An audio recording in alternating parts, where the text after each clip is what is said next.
Hi, and welcome to the show. I am so glad that you're here, and I hope you will be too, because today we have a special guest, and he's going to tell a heartwarming and sometimes hilarious uh, story.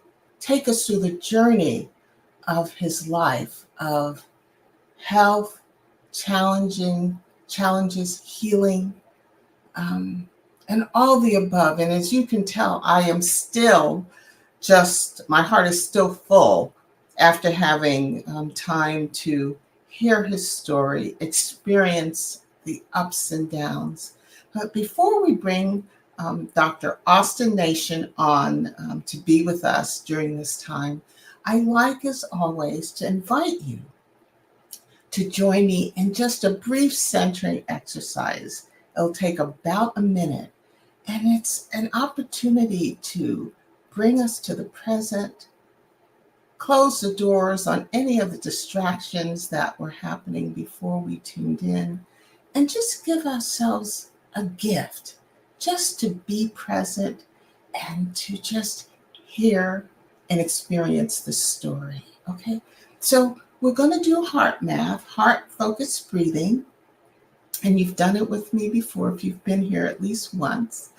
And so I invite you to lower your gaze or close your eyes just softly. Just lower your gaze and close your eyes. And what we're going to do is breathe in through the nose slowly and then out through the mouth slowly. Okay, and then just follow me, okay? So with your eyes softly closed or lowered, here we go. Breathe in through your nose, and then breathe out through your mouth slowly. And then on the next breath, I'd like you to imagine that your heart is taking the breath. So when you breathe in, your heart's going to get bigger. And then when you breathe out, your heart is going to get smaller. And in this way, we're activating the heart's intelligence, and that intelligence can serve to calm us down and relax us. So take a nice deep breath in through your nose again, and your heart's getting bigger.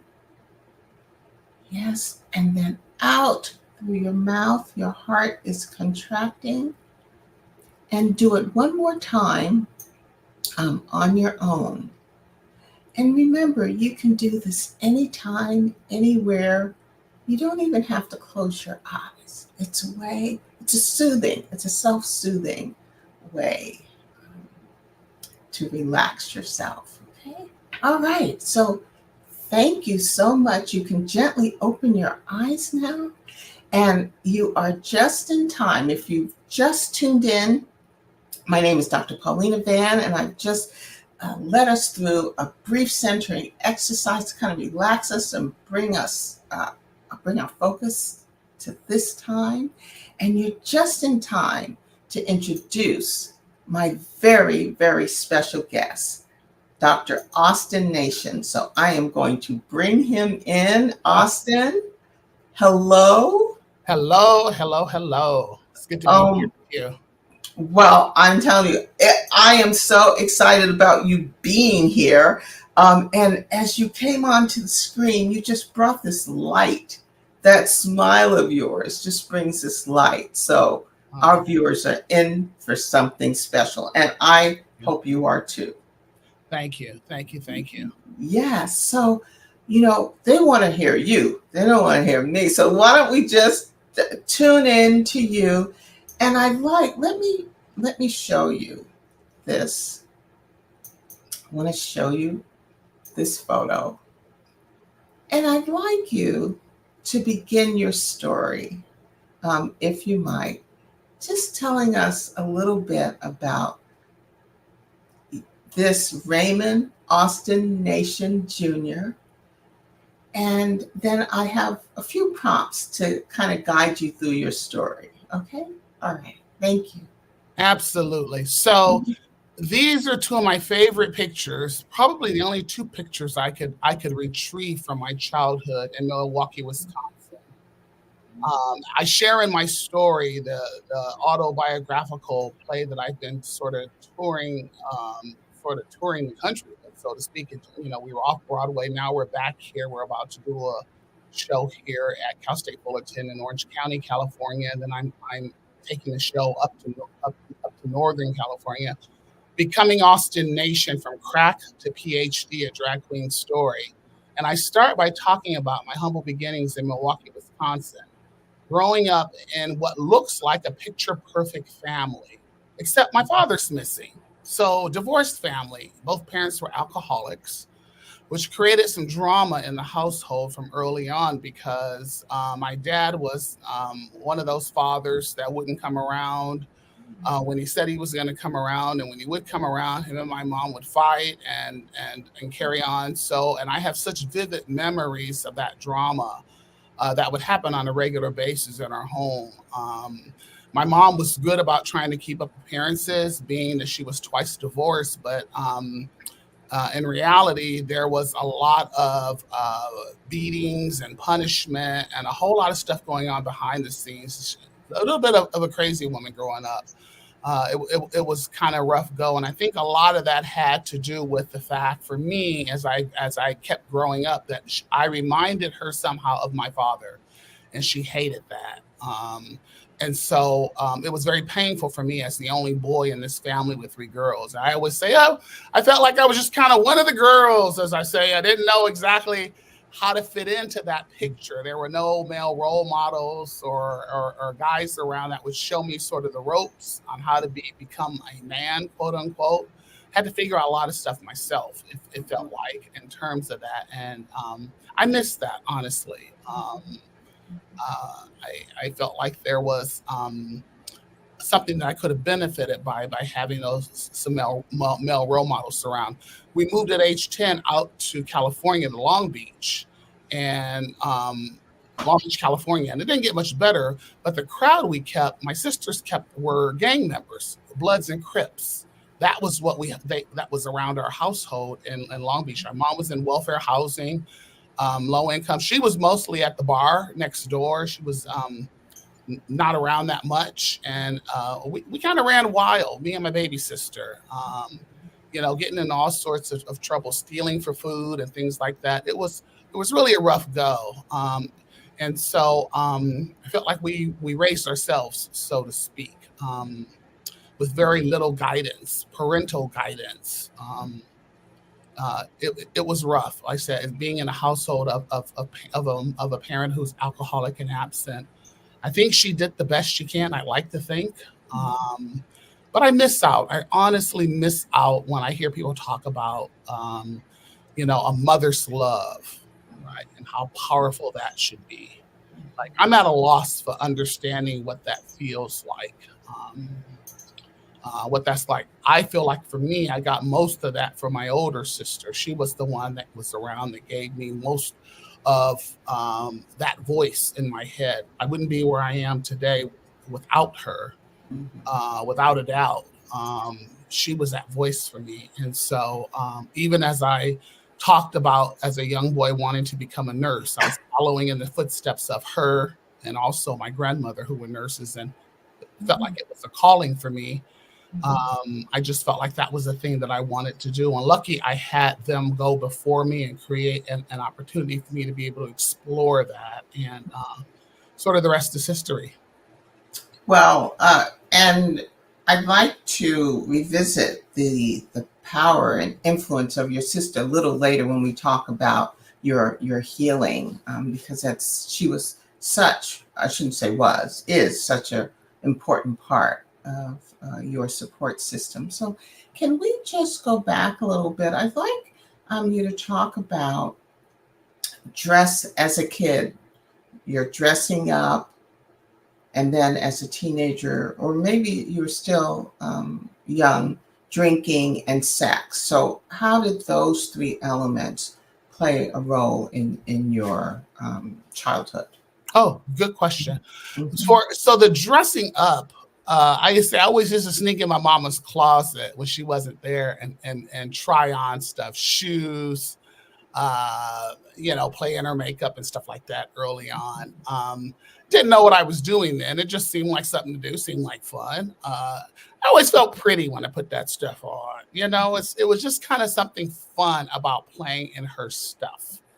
Um, who would have thought years later that this would have played out the way it has done in my life in terms of now this drag persona that I now have, and where this has gone in terms of my life and my story. But in terms of alcohol for me started much. I think that influence started when my dad was taking us out. When he did take us out, when he would come around to his favorite places, out to the local bars, that exposure to drinking. Around our house there was a bar that was drinking, and I share my story about how I would sneak sips of the different alcohols out of the bar and try all of those different flavors and then fill them back up with water so my mom didn't know I had been in those bottles, right? And remembering how good that alcohol felt as it would go down, because it would change the way I felt. And I would become a little different person. I would seem like I was a little happier, and things would be okay, kind of like okay in the world kind of thing. And I started early with sexual exploration. I go back as probably around before age 10, having little girlfriends back then. As I said, we were supposed to have been being watched by the lady who was watching us. Most of the time, she was up in the house watching soap operas. That's my memory of her, while we were out running wild. And I had little girlfriends, as I say, back in the day, but I share that I also have clear memories of being very attracted to boys and men, a curiosity about that very early on, and not understanding exactly what it was, but there was always this curiosity. I loved having girlfriends and intimate moments with girls back then in exploration, way too young as I look back at the story. And think about my life growing up, because clearly I had already had sex before we even moved out here to California. So that was before age 10. I had already had encounters around sex. And that continued to develop as I moved out here to California. The exploration of that, or sort of being discovered by men, so to speak, in Long Beach. I didn't know, who would have thought Long Beach, California was what I refer to lovingly as a little San Francisco in Southern California. It was gays and old people down there in Long Beach, unbeknownst to me. And growing up in Long Beach, there were a number of gay bars. There were places and spaces I didn't even know about until I got a little bit older, and would find older men would find me, and it would kind of go from there in terms of getting acquainted into that scene a little bit more than I was expecting. And so kind of kicked off there. And so I've always kind of considered myself kind of bisexual. I was dating men and women then. It was kind of sexually fluid. I kind of always said I love who I love, wherever my heart is. But yeah, that's kind of how it kicked off and how it played out. But all right. Now I identify as queer, because it's kind of gone from there into some other things that are kind of interesting. I kind of say I love who I love, still say who I love wherever my heart is. Well, what I know of you, Austin, and we are colleagues. We graduated from the same PhD program. I was a little earlier than you, but we graduated from the same program. And what I do know, and I have always known about you, is that your heart is so big. And yes, you do love unconditionally. So that's what I love about you. Thank you. The love that you give. So let's talk about your impetus for drug use, and then your impetus for sobriety. And see, this is where your sister and others come in, which is such a heartwarming story. Yeah. I started experimenting with drugs early on, like I mentioned. I say officially around age 15, just because I was a sad kid, kind of an awkward kid, didn't quite fit in. I talk about a moment of being very suicidal, mostly around my sexuality and growing up in a family that was very religious. My second oldest sister, I called her a Bible thumper who would tell me things like, I need to get myself right with God or I'm going to hell, and that kind of judgment and condemnation, which really didn't really serve a purpose. You know, um, you know,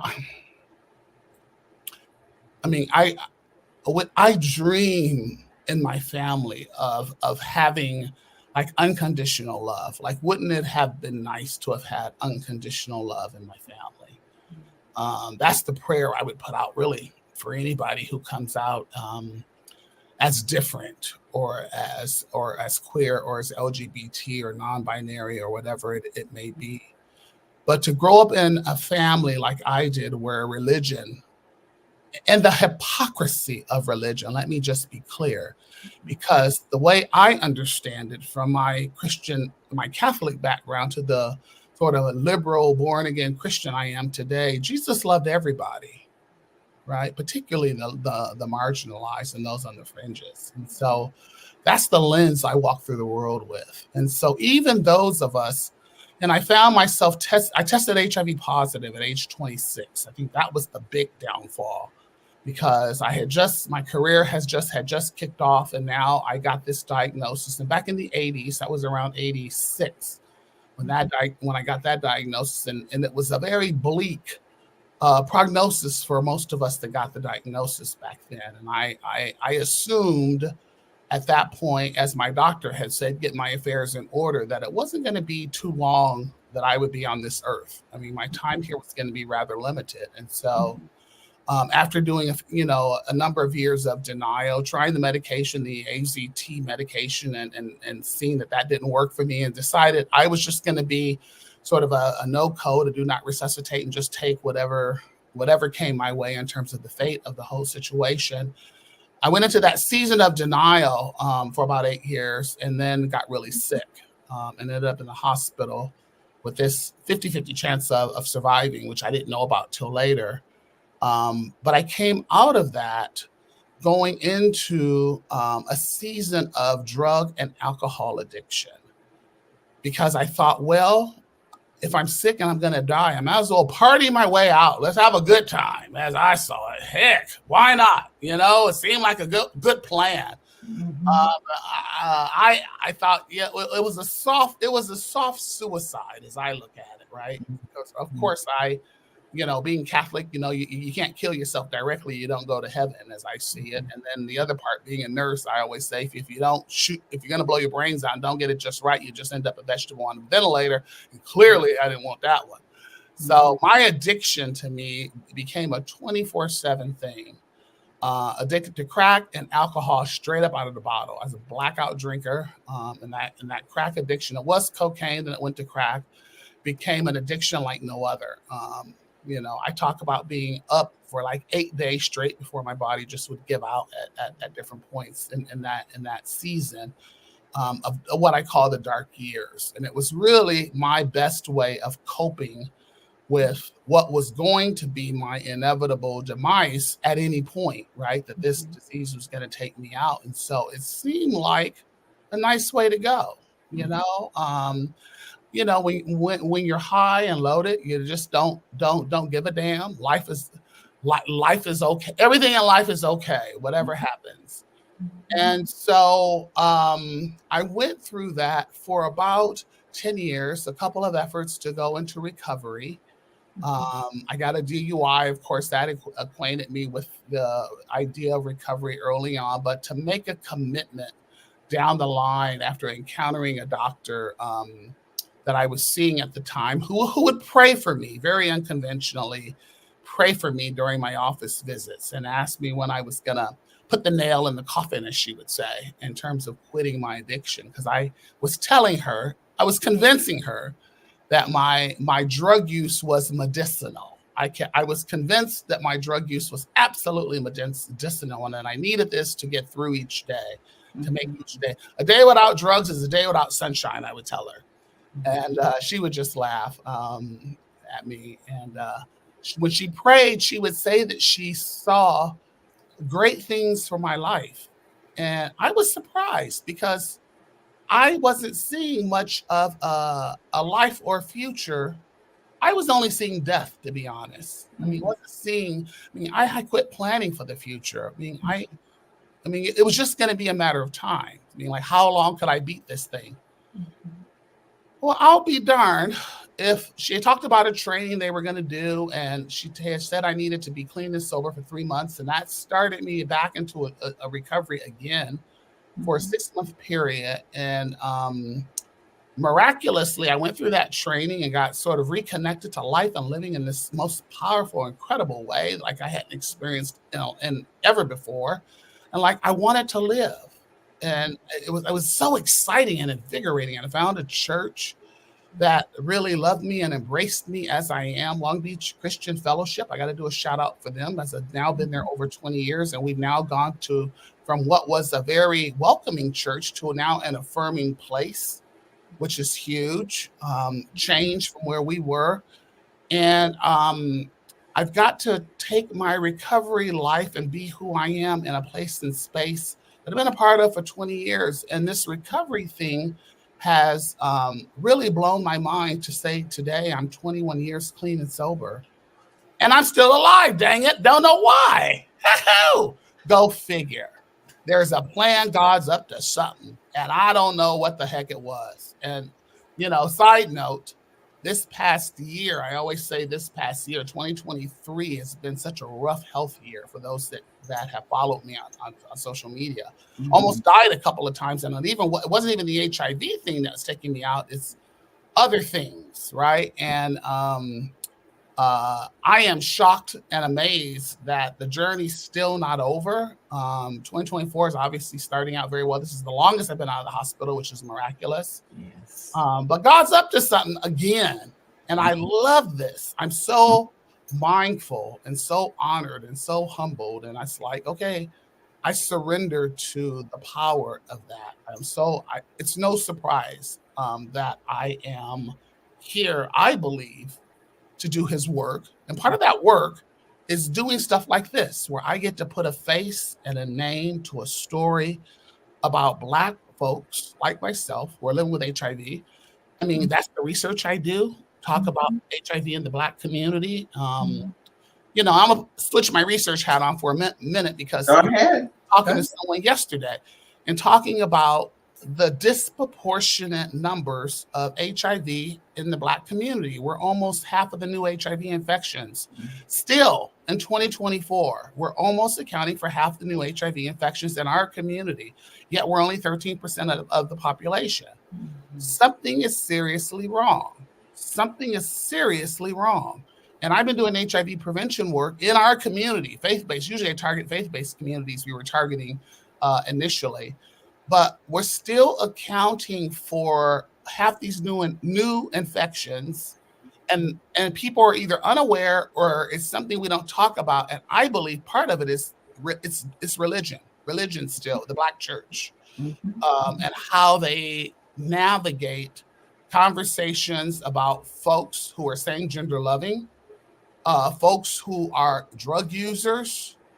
Again, the marginalized, the folks we should be reaching out to and loving on, I say, if you want to frame them that way. I don't frame them that way. I just say, hey, they're people that are part of the world, homeless, right? We want to preach to those who look like us and have ourselves all together versus those that are out there struggling and needy. And it's not what God, in my mind, it's not what Jesus would do.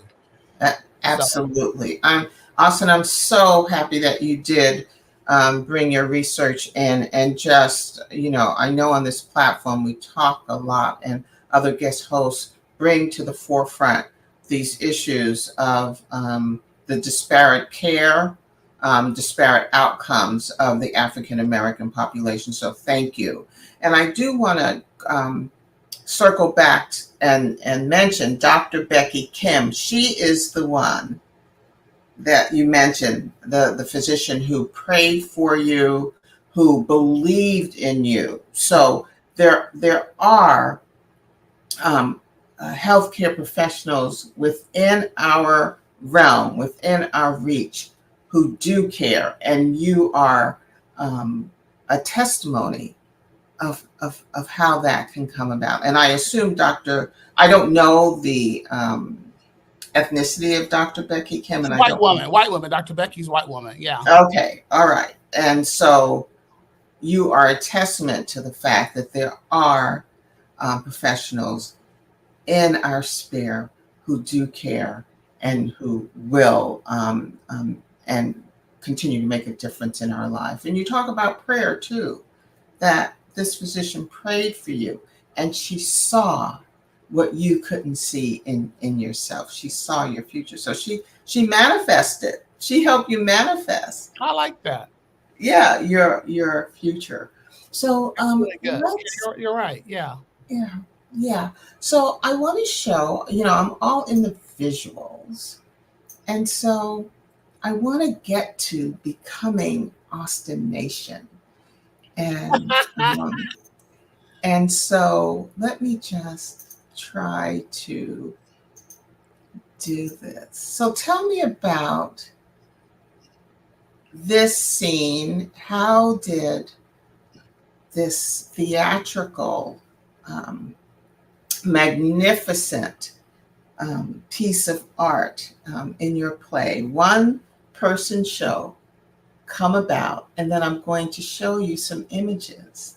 Okay. And ask you to drop into that and share with the audience. And before I do that, I just want to say to those viewers who have just joined us that we are with these magnificent and many times hilarious. See, he's been kind of serious, but now we're going to get into his funny, hilarious part.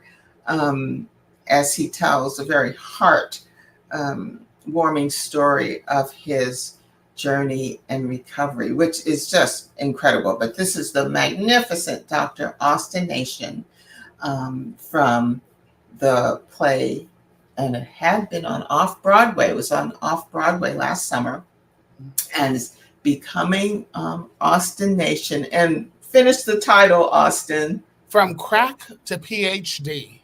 A drag queen story. Mm-hmm. Okay. That's what we call it. Yay. Yes. Okay.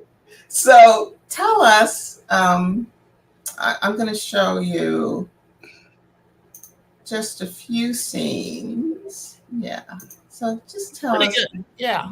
Beginning. Uh-huh. Well, it's interesting because I like to say when you see the show or hear the story, it's an emotional roller coaster, highs and lows, and the fun, frivolous moments that I throw into the show, so that it's not all serious. So this is a serious story, but I like to add to lighten it up at different places and points in the story. I go from being a homeless person to transforming into my drag persona, Africa Nature, sort of my alter ego, right in front of you. I do this in front of the audience. Now, as I'm bearing my soul, honey, I'm bearing my whole being right there in front of you, doing this transformation into my alter ego, my drag persona. But it's quite lovely of a story. The feedback and the reviews from the critics have been amazing. I've been blown away, frankly, by all of the accolades. And we follow the show up with a Q&A. So in real time, people get to debrief and talk about what they experienced during the show. But it's so fun for me to take people on this journey with me through this story, where I talk about all those moments that happen in the story. Many of them are, like I said, are very heavy, but some of them are lighter. I try to find those places and spaces in there where I can lighten up and throw in some humor. Particularly when I go into my drag persona, because then I can really, have some fun and play with the audience. Because I most of this, the idea is that when you're in the audience, you're actually in my dressing room. So as I'm changing, I'm talking to you as if you're in my dressing room. There's not what's what we call breaking the fourth wall. So I'm talking to you. Half the time, the audience is talking back to me, which is kind of funny. And that's I have to respond in those moments. It almost feels like a bit of an improv sometimes, but it's quite a joy that people are so engaged in there. And then there's moments where I can hear a pin drop, that it's so quiet, and people are hearing those moments. So it's pretty cool. It's pretty cool, frankly. So, Austin, can you or would you share a moment in the performance that is funny? That's what I was trying. That's a great question, and I was trying to. I knew you were going to ask me that because you want some of the hilarious points, and I was trying to think of what's my hilarious moment in the show. Well, I can refrain. I'm going to reframe the question. Okay. Share with us. You can share hilarious, or share a moment that you always remember in the show, and it may change from performance to performance. But what's the first thing that your heart says that you should share? I think for me, what's funny, the funniest part for me, I think, is the opening. Because I guess it's when I come in and I get to play with the audience.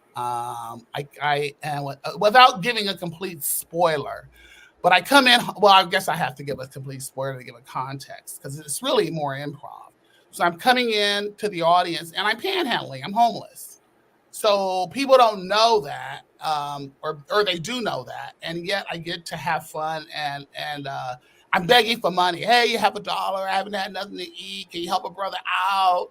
Oh, I know you're rich. I know you're loaded. Oh, thank you, kind ma'am. Thank you, kind sir.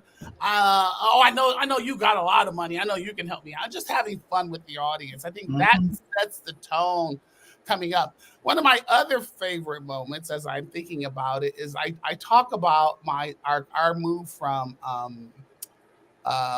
Milwaukee to sunny California, sunshine, palm trees, and I talk about Beverly Hills. And then we get Beverly Hillbilly music playing, and I do my little Beverly Hillbilly dance, and everybody cracks up. It's because I think it throws people off that I throw this song into a place in my story. I think everybody's familiar with Beverly Hillbillies, and this song comes on, and I get up and I'm doing my little shtick. It's another funny moment for me in the show. I think those two stand out that are on my heart. I think those are the most interactive places in my story. Wow. Yeah, there's Awesome. several. Huh? Yes. I'm sorry. Finish your thought. No, that's it. That's it? Okay. All right. I got so excited because I haven't had the privilege of seeing your show in person, but I did watch the tape of it. And I was just on the edge of my seat. Sometimes I was crying. Sometimes I was laughing. Sometimes I was just shocked. And it just takes the audience, takes the viewer through a wonderful array of emotions. I felt like I was in Milwaukee, in the bar. I felt like I was on the street with you when you were on the street. I felt like I was in the hospital bed when you described it. But this pose is so telling. And one of the quotes at the end, and that's when I really started crying, is you took it from Nina Simone. May I share it? Or yeah, please. Okay. You took it from a 1966 quote from the late great Nina Simone, and it's, "You've got to learn to leave the table when love is no longer being served." And that was so profound. So can you or would you share with us an experience from your life that illustrates this profound quote? I oh, I'm being recorded for this. Okay, well then we don't have to go there. I'm gonna put it out there just because you asked me to. Because one of the places and spaces where one of the tables I needed to get up from, there's two that come to mind immediately. Mm-hmm. One is I belong to a community-based organization. I'm a community-based researcher. I'll start there with that one. Community-based researcher, been a part of this organization. They were an organization here in Orange County that served me for many years as a client.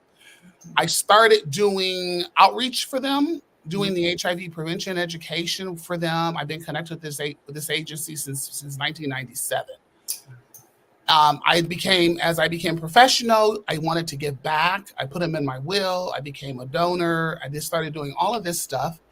And I started taking students there. It became a clinical site for our students because it was important to me in my life that I would introduce a group of students to LGBT healthcare. That we have a group of students from our university that were exposed to HIV and LGBT healthcare to raise the next generation of folks who are at least exposed to LGBT health, to bring down some of that stigma, and so we can get better outcomes in our community. And it was really for me and them transformational, life changing for many of these students who never had been in places and spaces with LGBT folks. Well, then I would send them messages, say to the CEO, for example, or the medical director, and I wouldn't get responses back about questions or concerns or things related to the research project we had worked on. And that happened on more than one occasion. And so I decided that this was one of the tables I needed to get up from, that love was no longer being served for me. And so I wrote them an email because one of the board members I had saw at a theater event said, "Oh, you should be on the board." And I'm like, well, no, I can't even get them to respond to me like I'm a human being. Something's wrong with that picture. I guess he went back and told them, because I then got an email from the executive director requesting to have lunch. Let's get together. I'm so sorry. I thought so-and-so responded back to you, blah, blah, blah, blah, blah. Well, it wasn't just one email. It was several emails, including messages to him. Long story short now, just recently, as I have removed myself over the last few years and took them off the wheel, he has now come back around to saying, one, they sponsored the show. The last show I did 3 performances in Long Beach Playhouse in January. That was my first show of the 2024. 3 performances. They were a sponsor. They sponsored me, and not only sponsored me, but showed up in big numbers. I was shocked, surprised, and touched. I'm like, oh, okay. So maybe this is God's way of telling me to give this a second chance. Then he messages me afterwards, and I sent a thank you, saying we need to get together. Today they want me on the board. Now, of course, I say I have to think about it because I'm not sure that's a table that will serve the love based on history. But I have to pray into this one to figure out where this is going, to be honest. But it's very surprising how this has transpired over the last. I've been back in Southern California now for 7-8 years, and so I'm not sure. But I'm much freer getting up from tables when that love feels like it's gone. Second one I'll share is my place of employment. And I'll just be rather candid since you're asking me to do it. I have had to file complaints around racism, sexism, homophobia in my place of employment. Primarily, as you know, we're talking today about wellness and all of that, particularly emotional wellness. Nursing is still primarily white women. And I thought, you and I went to a great school in the country, one of the best schools in the country, CSF. And shout out to UCSF, which was also not a great experience, just some of the same stuff I experienced there as well. And I thought at this level, at this point, once we earned our wings, so to speak, we would be treated on par with these colleagues. And that's not what's happening in many of the spaces and places that I've been, including my employer. And it's gone from bad to worse after the George Floyd incident. After I was pulled into to being the face of DEI, then I was kind of discarded now and treated like a second class citizen, and it's not nice. So I put my foot down. Mhm. I put my foot down on it Mhm. and have pressed the complaint, and it's going through the process. But Mhm. it's a place now. Then I got a granted sabbatical, so I'm on a leave now for a year, and now I'm also now on medical leave. But I get to reponder if Mhm. after being there 7 8 years and a two-time alumni, if Mhm. this and I was so excited to go back to my alma mater because this is a place that obviously nurtured and groomed me, and this same person who I'm alleging my complaint against Mhm. was my mentor as a student who I absolutely adored. And she's changed her stripes, or I'm seeing her true stripes. I'm not sure what it is. Somebody referenced it that she had white savior syndrome, which I had to read up on to see what that was about. And so it's now that I'm not a student, I'm a colleague with a degree from a very reputable university. I don't need her the same way as I did back in the day. And I guess that shifts the dynamic. So it's been a learning for me and a really eye-opening experience. But it's sad and it's painful nonetheless to discover these kinds of things are going on in our healthcare world, which probably impacts our patients as well in terms of their outcomes. Well, you see what you're embracing that quote has done is given context to this experience of being marginalized, being treated in ways that are clearly not acceptable. So, I'm listening to you. As you know, as you can see, I'm giving you very little prompts, and in my head, I'm thinking, oh, we got to talk about that in the next show. Oh, Austin has to come back, and we got to talk about this and that. But what I want to say is thank you for being so transparent and vulnerable as it relates to when you need to get up from the table when love is no longer served. And so, for those viewers who have just joined us, this is typically a half-hour show, and but we have so much going on with Dr. Austin Nation, and we haven't even talked about his journey from crack to PhD. So that's going to be another show. Austin, I'm gonna have to bring you back. What I want to do though is I'm going to show you more of yourself, and if you could just give us a little backdrop of when this appearance, in Ah, what context you were using, this appearance. that picture there, that's a bucket list dream. I got to perform at Hamburger Mary's, which is a very famous bar restaurant here in Southern California. They have several of them. I got to perform at Long Beach. I won second place that night. I usually place in top five, but that was one of my most favorite nights there. That was such a joy to get out and perform my signature number, which is the number I close the show with. It's "I'm Here." And I do the Fantasia Barrino version of that because it's such a powerful song. And it's a testament to my life that I'm here. I'm here. I am here. I love that song. I love that costume. Love that wig. It's one of my favorites, frankly. And I always get such a great response from the audience with that song and that outfit. So that was a great night. That was a fun night. Yeah. Can you sing a cappella? I can't. That song I can sing. I do sing in the show. I do hum a little bit of my song. The Can song. What do you want me to do?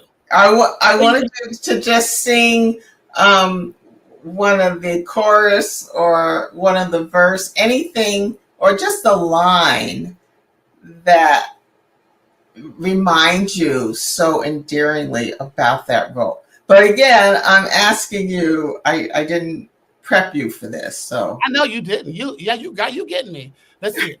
I've got my sister. I can feel her now. She may not be here, but she's still mine, and I know Mm. Oh, She still loves me. Yeah, wonderful, Austin. a little Wonderful. taste. Thank you. Thank you. So, what about this? Oh, a drag competition. That was drag. That was my first time entering a local drag search competition. Mhm. That was a really cool night. That was a custom made ball gown. That's one of my favorites. Another Mhm. favorite gown. I'm now getting custom gowns now, which was nice. Before I was doing stuff off Amazon and thrift stores and stuff like that. I've taken my drag sort of to a new level and Mhm. getting these, custom wigs and all this other stuff to really refine this drag persona and take to the next level, as I say.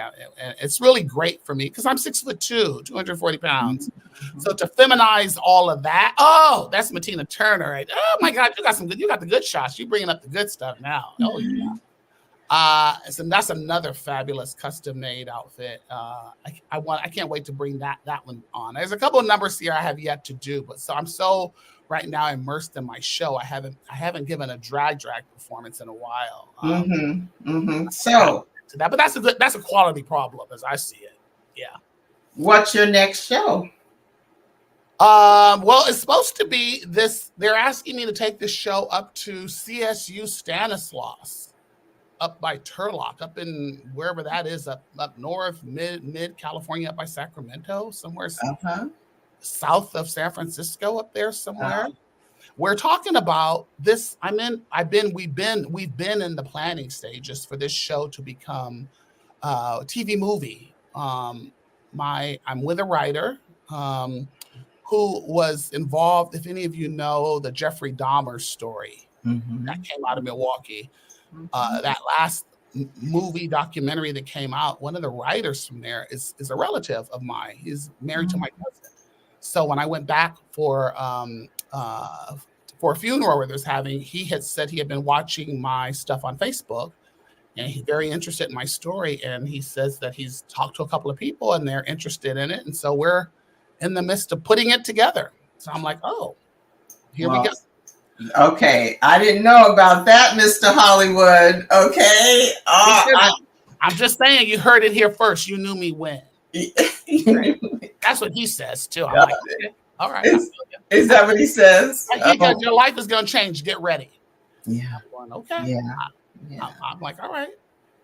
Well, Austin, your life has been evolving and changing. And, I don't know if you manifested this for your life, but it is just incredible what has happened to you. And even becoming a doctorally prepared nurse, that's a whole another journey. And I'd like to bring you back during Nurses Month to tell that story. So, um, is there anything that, because I did ask you a lot of things that you didn't expect, but is there anything that I didn't ask you that you'd like to share as a closing thought with our viewers? No, this is actually very good. Thank you. And I like being spontaneous and spur of the moment. So this has actually kept me on my toes. Thank you. Okay, all Um, right. So, I do have a charge for your audience. I leave them, okay. all of you, with a thought. My favorite phrase is live, laugh, and love.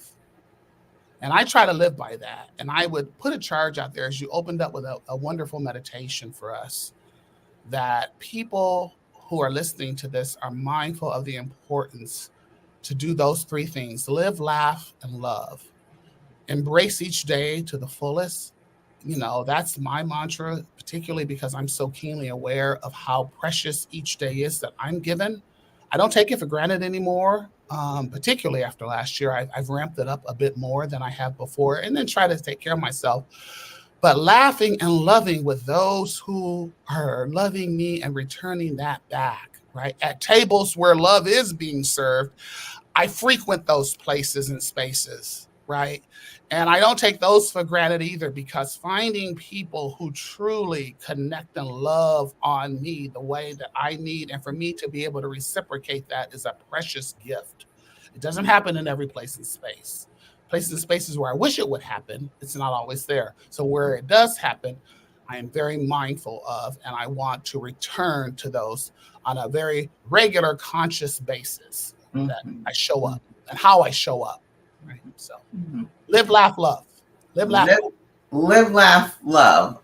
Well, thank you, Austin. And as I close the show, I would like to close it with affirmations that help you to become more gritty in life. Because Austin has, and just sharing part, I mean, we just got a slice of the pie of his life. But he has shown the grit. And what is grit? Grit is a personality trait that some individuals possess, and those individuals demonstrate passion and perseverance towards a goal despite being confronted with significant challenges, obstacles, and even distractions. So I invite you, I chose 10 affirmations, and they're positive affirmations to help us to embrace there's different thoughts about whether you're born with grit or you can learn it. But I'm of the mindset that you really can learn anything. You can really embrace if you put your energy to it. So I invite you to say these positive affirmations. I'm going to say it, and then you say it. So I'll say it in a normal voice, and then I'll whisper it so you can say it along with me. And there are a total of 8 affirmations. So here we go. The other is you can lower your gaze or close your eyes, because then you focus on the words, but you don't have to. Okay, so here we go. I am constantly striving to be stronger and better. I am constantly striving to be stronger and better. I am anchored in strength, even in storms. I am anchored in strength, even in storms. I am mentally tough, ready to conquer any obstacle. I am mentally tough, ready to conquer any obstacle. I am resilient, always bouncing back stronger. I am resilient, always bouncing back stronger. So we have 4 more to go. I am self-confident, believing in my worth and value. I am self-confident, believing in my worth and value. I am fearless, ready to take on any challenge. I am fearless, ready to take on any challenge. I am a symbol of strength, inspiring others with my journey. I am a symbol of strength, inspiring others with my journey. And the last one is, I am unstoppable, drawing from my wealth of wisdom and willpower. I am unstoppable, drawing from my wealth of wisdom and willpower. So, viewers, I again want to thank you for joining Dr.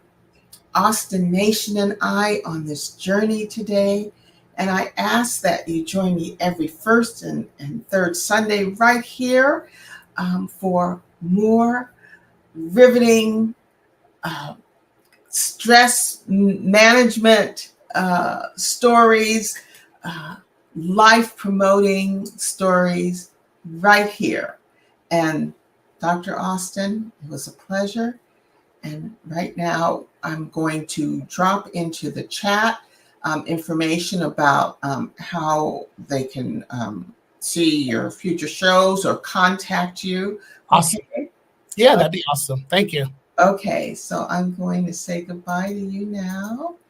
And I wish you love and light until I see you again.